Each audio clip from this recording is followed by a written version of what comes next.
Hi friends, இப்போ பார்த்தீங்கன்னா சிஎஸ்கேக்கும் எம்ஐக்குமான match. இந்த மேட்சோடைய ஃபுல் அனாலிசிஸ், ட்ரீம் டீமுக்கு எந்தெந்த பிளேயர் வருவாங்க, கிராண்ட் லீக்கு எந்தெந்த பிளேயரை ரிஸ்க்காக எடுக்கலாம், சிவிசி ஆப்ஷன் யார் யாருக்கு ட்ரை பண்ணி பார்க்கலாம், எந்தெந்த பிளேயரை ரொட்டேஷன் வைஸ் ட்ரை பண்ணலாம், எந்தெந்த பிளேயருக்கு வந்து கேட்டகரி வைஸ் வந்து ட்ரை பண்ணலாம், கிரெடிட் வைஸ் வந்து எந்தெந்த பிளேயரை ரிஸ்க்காக லீவ் பண்ணி பார்க்கலாம் அப்படிங்கிறத இந்த வீடியோ ஃபுல்லாக பார்க்கலாம். அதே மாதிரி இந்த வென்னியோட பிச் ரிப்போர்ட் எந்தெந்த மாதிரி இந்த மேட்ச் போகிறதுக்கான வாய்ப்பும் இருக்கும் அப்படிங்கிறது இந்த வீடியோவில் சொல்லியிருக்கிறோம். இந்த மொத்தமாக 121 மேட்சஸ் ப்ளே பண்ணதில் சேசிங் 66ம் ஃபர்ஸ்ட் வின் பண்ணவங்க 55ம் பண்ணியிருக்காங்க.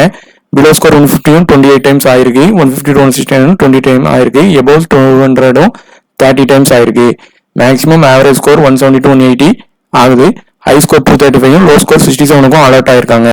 இங்கே நடந்த ரீசன்ட் 4 மேட்சஸ் பார்த்தீங்கன்னா மேக்ஸிமம் ஃபர்ஸ்ட் இன்னிங்ஸ் ஸ்கோர் வந்து 2 மேட்சஸ் வந்து 160க்கு பிலோ 170க்கு பிலோ இருந்திருக்கு.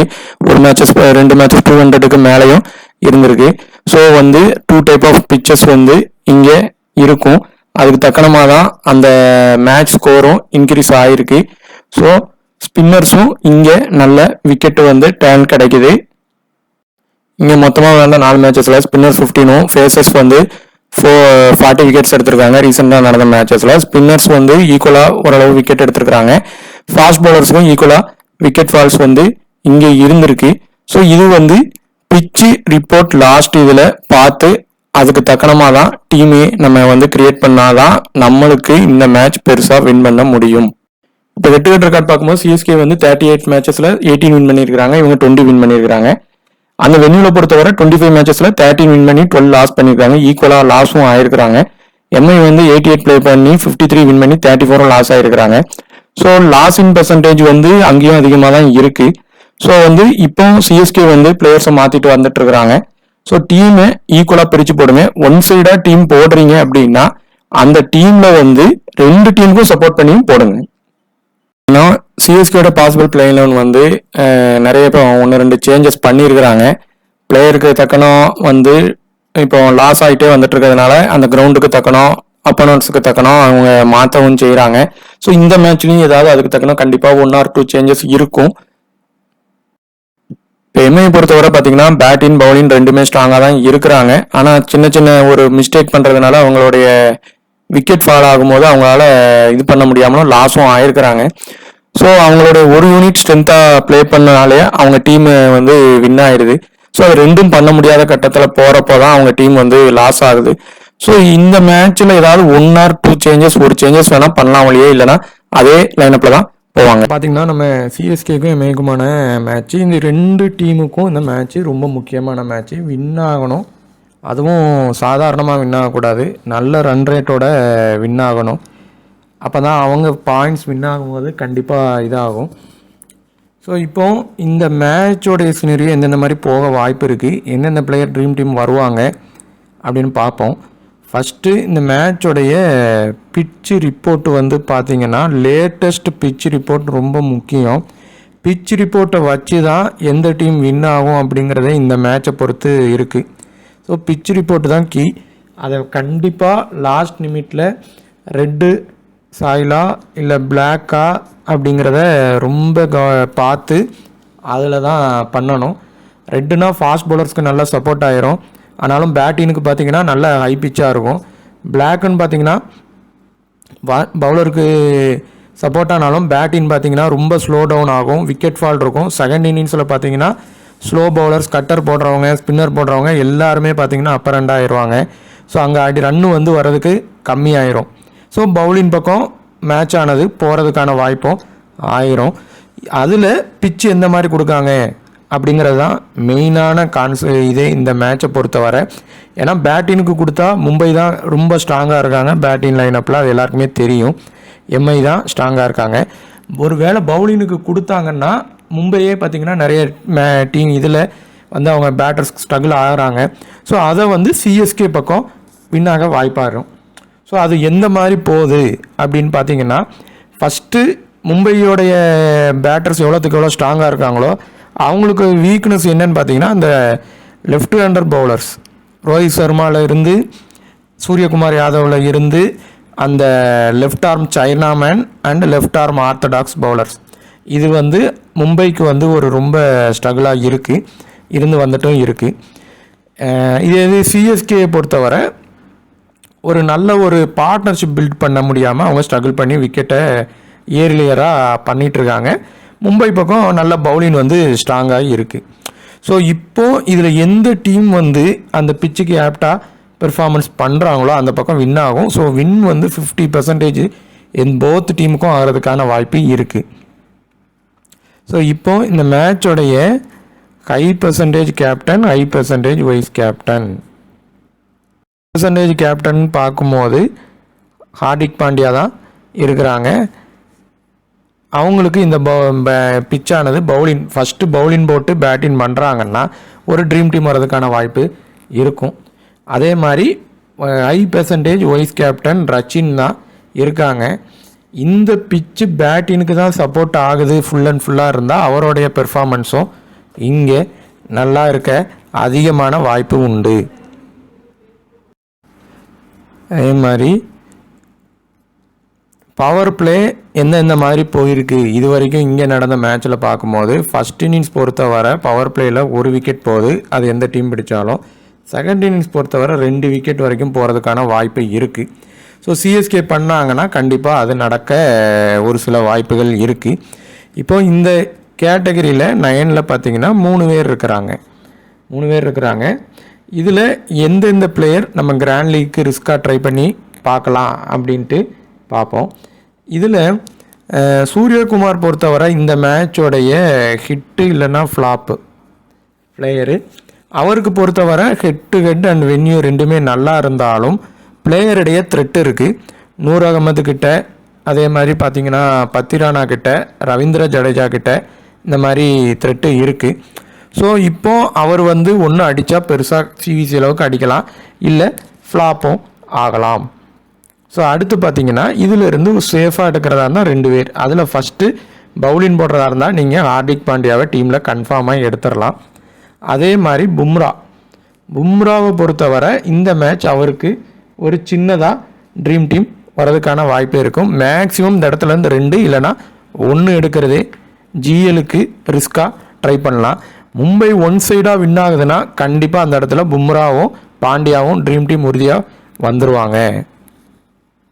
இந்த கேட்டகரியிலிருந்து 2 பேருமே திலக் வர்மா, நூர் அகமத், இதில் 2 பேருமே ட்ரீம் டீம் வர்றதுக்கான ஆப்ஷன் 90% இருக்குது. அதில் திலக் வர்மாவை நீங்கள் ஃபஸ்ட்டு ப்ரிஃபரன்ஸாக ட்ரை பண்ணலாம். ஏன்னா அவர் வந்து லெஃப்ட் ஹேண்டர் பேட்ஸ்மேன். நம்ம ஸ்பின்னர்ஸ் எல்லாருமே லெஃப்ட் ஹேண்டில் இருக்கிறதுனால அவர் அடித்து எப்படியும் ஒரு ட்ரீம் டீம் வர்றதுக்கான வாய்ப்பு நிறைய இருக்குது. அதுக்கு அடுத்து பார்த்தீங்கன்னா நூர் அகமத். இந்த இதிலேருந்து 2 பேருமே ட்ரீம் டீம் வருவாங்க. அப்படி இல்லைன்னா திலக் வர்மாவை ஃபிக்ஸ்டு பிளேயராக வச்சு நூர் அகமத் ஃபஸ்ட் பவுலிங் போட்டார்னா கண்டிப்பாக ட்ரீம் டீம் வர்றதுக்கான வாய்ப்பு 90% ஆயிரும். அப்படி இல்லை அப்படின்னா நூர் அகமத் இந்த இடத்துல வரலைன்னா யாரை எடுக்கணும்னு அடுத்த கேட்டகரி போகிறப்போ நம்ம சொல்லலாம். ரொட்டேஷன் பிக்கில் நூர் அகமதை ட்ரை பண்ணிக்கிங்க. இந்த கேட்டகரி பொறுத்தவரை இதில் இருந்து ஒரு சி இல்லைனா விசி வர்றதுக்கான வாய்ப்பு அதிகமாக இருக்குது. ஸோ அதை ட்ரை பண்ணி பார்க்கலாம் இந்த கேட்டகரியில் இருக்கிறவங்களுக்கு. அதில் ரிக்கில்டன் பொறுத்தவரை ஃபஸ்ட் பேட்டிங் பண்ணார்னா அவங்கள டீமில் நீங்கள் ட்ரை பண்ணுங்கள். செகண்ட் பேட்டிங் பண்ணால் பவர் பிளேயில் விக்கெட் போகுது, அது ரோஹித் சர்மா போவாரா ரிக்கில்டன் போவாராங்கிறதுல ஒரு டவுட் ஆயிரும். ஸோ இந்த இடத்துல இருந்து நீங்கள் ரோஹித் சர்மாவை எடுத்தால் ரிக்கில்டனை லீவ் பண்ணி பாருங்கள். அதே மாதிரி இப்போ ரச்சின் ரவீந்திரா பொறுத்தவரை சேஸின் பண்ணுறாருன்னா இந்த மேட்சோடைய மஸ்ட்டு பிக்கில் போயிடுவார். அவரால் கண்டிப்பாக பெர்ஃபார்மன்ஸ் பண்ண முடியும். ஃபஸ்ட் பேட்டிங் பண்ணால் தான் கொஞ்சம் ஸ்ட்ரகிள் ஆக வாய்ப்பு இருக்குது. ஸோ ரச்சின் ரவீந்திராவை ஒரு ஃபிக்ஸ்டு பிளேயராக கூட நீங்கள் ட்ரை பண்ணி பார்க்கலாம். அதே மாதிரி இப்போ நூர் அகமதுக்கு பதிலாக ரொட்டேஷன் பிக்காக நீங்கள் யார் எடுக்கணும்னா ரவீந்திர ஜடேஜா. இப்போ ஒன் சைட் டீமாக போகுது அப்படின்னா ரவீந்திர ஜடேஜாவும் வருவாங்க, நூர் அகமதும் வந்துடுவாங்க.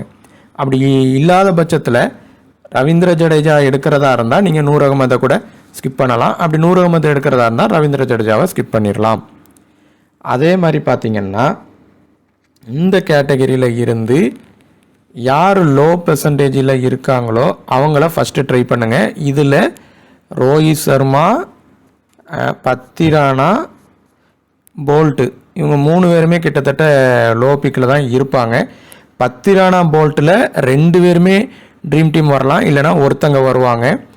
அப்படி இல்லைன்னா ரோஹித் சர்மா ட்ரீம் டீம் வருவார். ஸோ இந்த 3 பேரில் ரோஹித் சர்மா, பத்திரானா, போல்ட்டிலேருந்து 2 பேர் உறுதியாக ட்ரீம் டீம் வருவாங்க. அதை ஃபஸ்ட் இன்னிங்ஸ் பண்ணாங்கன்னா போல்ட்டை வந்து நம்ம டீமில் எடுத்துகிட்டு பத்திரானாவை லீவ் பண்ணி பார்க்கலாம். இதே செகண்ட் இன்னிங்ஸ் போல்ட்டு போடுறாரு அப்படின்னா பத்திரானாவை வந்து டீமில் எடுத்துகிட்டு போல்ட்டை இந்த இடத்துல லீவ் பண்ணிக்கலாம். ஸோ இந்த இடத்துல இருந்து ரோஹித் சர்மா, பத்திரானா, போல்ட்டில் இருந்து 2 பேர், அது போக நம்ம சொன்ன ரொட்டேஷன் பிக்கில் இருந்து ஜடேஜா, ரிக்கில்டன், ரோஹித் சர்மாலேருந்து ஒருத்தங்களை எடுங்க, பவர் பிளேயில் விக்கெட் போகுது. அதே மாதிரி ரச்சின் ரவீந்திராவை சேஸின் பண்ணுறாங்கன்னா நீங்கள் மிஸ் பண்ணாதீங்க. ஸோ இந்த கேட்டகரி வைஸ் பார்த்தீங்கன்னாலும் இதில் இருந்து 7 பேர் இருக்கிறாங்க. கண்டிப்பாக 3 to 4 பேர் ட்ரீம் டீம் வருவாங்க. இப்போ இதில் கான்வே வராரு, கான்வே மேக்ஸிமம் இருக்க மாட்டாங்க. கான்வே இல்லைன்னா பிரச்சனை இல்லை.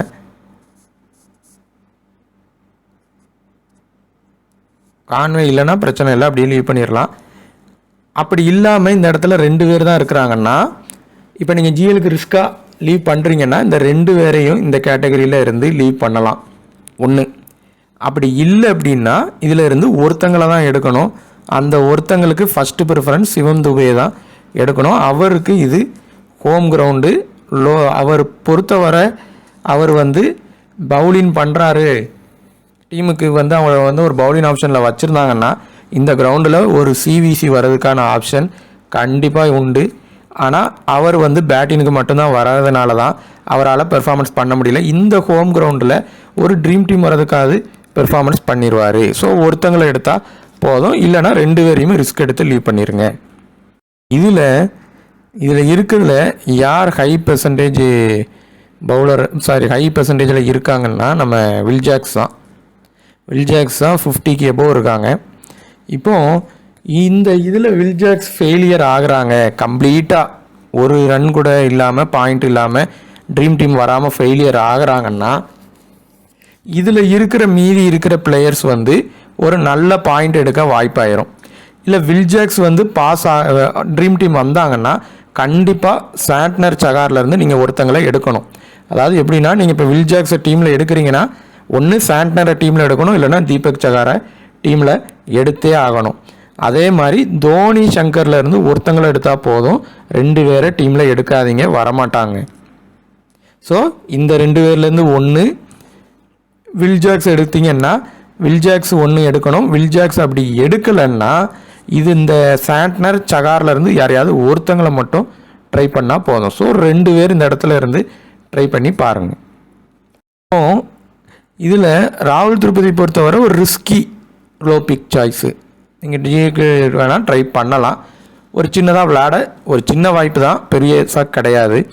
இதில் இப்போ 6.5ல் திரிபதி, கம்போஜ், சர்மா இந்த 3 பேர் இருக்கிறாங்கன்னா கண்டிப்பாக ஒருத்தங்க ட்ரீம் டீம் வருவாங்க. லோ பிக்கிலேருந்து நீங்கள் எடுக்கிறதுல இதில் எடுக்கலாம்.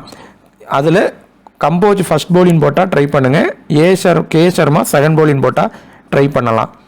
ஓவர்டன் மட்டும்தான் இந்த கேட்டகரியில் இப்படி இருக்கிறாரு அப்படின்னா அவரை ரிஸ்க்காக ஜிஎலுக்கு லீவ் பண்ணிடுங்க. ஆனால் நீங்கள் ஒரே ஒரு இதில் ஓவர்டன் எடுக்கிறீங்க அப்படின்னா கண்டிப்பாக அவர் பேட்டிங் பண்ணி வந்தால் மட்டும்தான் பண்ண முடியுது, பவுலிங்கில் அடிச்சிருவாங்க. ஸோ பேட்டிங்கில் வரணும் அப்படின்னா சிஎஸ்கே லாஸ் ஆகிற மாதிரி டீம் எடுத்திங்கன்னா மட்டும் ஓவர்டனை டீமில் எடுங்க, இல்லைனா எடுக்காதீங்க. ஸோ இது வந்து 2 டீமுக்கும் ப்ரெஷரான மேட்ச்சு. ரோஹித் சர்மா கண்டிப்பாக பெர்ஃபார்மன்ஸ் பண்ணதுக்கான வாய்ப்பு இருக்குது, பண்ணணுன்ட்டு அவரும் உள்ளே வந்து ப்ளே பண்ண வருவார். அதே நேரத்தில் பார்த்தீங்கன்னா ரச்சினும் அவருடைய பெஸ்ட்டை கொடுக்கணுன்ட்டு நினைப்பாங்க. ரிஸ்க்காக போனீங்கன்னா இந்த 2 பேர்லேருந்து ஒருத்தங்களை எடுக்கலாம். அப்படி இல்லை அப்படின்னா இவருக்கு இப்போ ரோஹித் சர்மாவுக்கு கொடுத்தீங்கன்னா ரச்சினுக்கு கொண்டு விசி கொடுக்காதீங்க, மேக்ஸிமம் வரமாட்டாங்க, யாராவது ஒருத்தங்க தான் சிவிசி அளவுக்கு பண்ணுவாங்க. ஸோ அந்த மாதிரி பிளேயரை பிரித்து ட்ரை பண்ணி பாருங்கள். பாண்டியாவை பொறுத்தவரை அவர் வந்து ஃபஸ்ட்டு பவுலிங் போட்டால் மட்டும் சிவிசி ஆப்ஷனில் வைங்க, இல்லை அப்படின்னா அவரை ட்ரீம் டீமுக்கு வச்சா மட்டும் போதும். ஒரே ஒரு 2 பக்கமும் ஒன் சைட் டீம் மாதிரி ட்ரை பண்ணி பாருங்கள். நீங்கள் பவுலிங்கில் கேப்டன், வைஸ் கேப்டன் வைக்கிறதா இருந்தால் கண்டிப்பாக அது ஒன் சைட் டீமாக தான் இருக்கணும். அந்த ஒன் சைட் டீம் மும்பைக்கு சப்போர்ட் பண்ணாலும் சரி, சிஎஸ்கேக்கு சப்போர்ட் பண்ணாலும் சரி, அப்போனா தான் அந்த இடத்துல பிளேயர் சிவிசி அளவுக்கு வருவாங்க. அப்படி தான் டோர்னமெண்ட் ப்ராக்ரஸ் ஆகுது. ஸோ அதுக்கு தக்கனமாக டீமை ரெடி பண்ணிங்கன்னா மட்டும் பண்ணுங்கள். இல்லைன்னா பவுலிங்கில் சிவிசி ஆப்ஷன் வர்றது இந்த மேட்ச்சில் வந்து பிச் ரிப்போர்ட் லாஸ்ட்டில் பார்த்துட்டு தான் முடிவு பண்ண முடியும். அதுவும் சிவிசி அளவுக்கு வர்றது கொஞ்சம் கஷ்டம். அதே மாதிரி 50%க்கு பிலோ கண்டிப்பாக 4 to 5 பேர் வருவாங்க. அட்லீஸ்ட் 4 பேராவது வருவாங்க. ஸோ அந்த பிளேயரை நம்ம சொன்ன லோ பிக் பிளேயரை ஃபஸ்ட்டு ஆப்ஷன் படி எடுத்துட்டு அதுக்கப்புறம் ஹை பிக் பிளேயரை வைங்க. 75க்கு எபோவ் சிவிசி கொடுத்தீங்கன்னா அடுத்து 50க்கு பிலோவில் சிவிசி ட்ரை பண்ணுங்கள். அப்போ தான் ஜிஎல் ஆனது வின் ஆக முடியும். இதே எஸ்எல் ப்ளே பண்ணுறீங்கன்னா கேட்டகரி வைஸ் ஒரு லோ பிக் பிளேயரை எடுங்க. இப்போ பேட்டிங் விக்கெட் கீப்பரில் 1, பேட்டரில் 1, ஆல்ரவுண்டரில் 1, பவுலரில் 1, 4 பேர் எடுத்தால் போதும். அதுக்கும் ரிஸ்க்காக எடுத்துக்கிறதா இருந்தால் 2 பேர் போதும். அது பேட்டர்லேயும் இன்னொன்று பவுலர். இந்த 2 பேருக்கு மேலே ரிஸ்க்கை எடுக்க வேண்டாம். சேஃப் சிவிசிலேயே நீங்கள் ட்ரை பண்ணுங்கள். அதுலேயும் நம்ம சொன்ன பிளேயரை சொன்ன விதத்தில் மட்டும் சிவிசிக்கு ட்ரை பண்ணி பாருங்கள். இந்த வீடியோ பார்த்துட்டு இருக்கவங்க ஏதாவது ஒரு விஷயத்தில் உங்களுக்கு யூஸாக இருக்குது அப்படின்னா கண்டிப்பாக ஷேர் பண்ணி சப்ஸ்கிரைப் பண்ணுங்கள்.